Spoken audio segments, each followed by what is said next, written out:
রাজ শুভশ্রীর বাড়িতে হচ্ছে অন্নপূর্ণা পুজো, আর সেই মুহূর্তে ভাগ করে নিলেন পরিচালক রাজ চক্রবর্তী।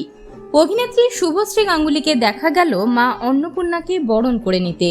পুজোর বিভিন্ন জোগাড় করতেও দেখা গেল অভিনেত্রীকে। লাল রঙের শাড়ি, গা ভর্তি গয়না, সিঁথিতে চওড়া সিঁদুর, পায়ে আলতা পরে সেজে উঠেছিলেন অভিনেত্রী শুভশ্রী গাঙ্গুলি। পরিবারের সদস্য এবং কিছু প্রিয়জনদের সঙ্গে অভিনেত্রী শুভশ্রী গাঙ্গুলি এবং পরিচালক রাজ চক্রবর্তীকে দেখা গেল তাদের বাড়ির অন্নপূর্ণা পুজোতে।